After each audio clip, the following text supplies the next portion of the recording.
में रात का खाना खा सकते हो। यीशु। जॉन ने यीशु को अपने घर पर खाने के लिए आमंत्रित किया। उसके पास ज्यादा कुछ नहीं था, सब कुछ बहुत साधारण था, लेकिन उसने पूरी कोशिश की कि उसे प्रसन्न कर सके। उसने चावल, बीन्स और थोड़ा सा मांस बनाया जो वह खास मौकों के लिए बचाकर रखता था। उसने अपनी एकमात्र अच्छी मेजपोश से मेज सजाई और अपने विशेष अतिथि के स्वागत की पूरी तैयारी कर ली। जब वह सब कुछ तैयार कर ही रहा था, तभी दरवाजे पर दस्तक हुई। जॉन दौड़कर दरवाजा खोलने गया।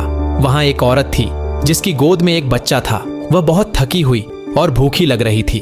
उसने धीमी आवाज में कहा, साहब, क्या आपके पास हमारे लिए कुछ खाने को होगा? हम कई दिनों से सफर पर हैं और हमारे पास कुछ नहीं है। जॉन ने मेज की ओर देखा। अगर वह थोड़ा हिस्सा निकाल देता तो शायद यीशु को पता चल जाता, लेकिन फिर भी उसने एक थाली ली और उसमें कुछ चावल, बीन्स और थोड़ा मांस परोसा। औरत की आंखों में आंसू आ गए। भगवान आपकी भलाई का फल दें, आपकी मेज पर कभी भोजन की कमी ना हो।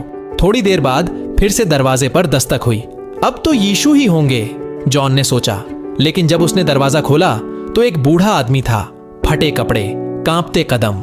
उसने कहा, साहब, क्या एक थाली भोजन मिल सकता है? मैं बहुत थका हुआ हूं। जॉन कुछ पल झिझका, लेकिन फिर तुरंत मेज पर गया और बचे हुए मांस का टुकड़ा और थोड़ा चावल, बीन्स परोस दिया। बूढ़े आदमी ने मुस्कुराते हुए कहा, प्रभु आपकी दया को देख रहे हैं, वे आपके घर को आशीर्वाद देंगे। रात होने लगी थी। तभी फिर एक बार दस्तक हुई। जॉन का दिल धड़क उठा। वह दौड़कर गया। इस बार सच में यीशु थे।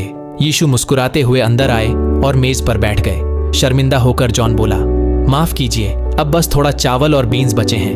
मैंने जो कुछ था उसे उन लोगों के साथ बांट दिया जो आपसे पहले मेरे दरवाजे पर आए थे। यीशु मुस्कुराए और बोले, मैं तो पहले ही भोजन कर चुका हूं जॉन।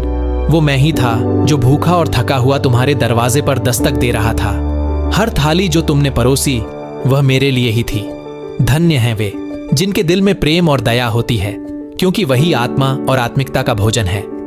उस पल जॉन समझ गया कि उसकी भलाई ही वह सच्चा भोज था जिसकी यीशु प्रतीक्षा कर रहे थे। और उस रात उसके घर में ऐसी शांति भर गई जो उसने पहले कभी महसूस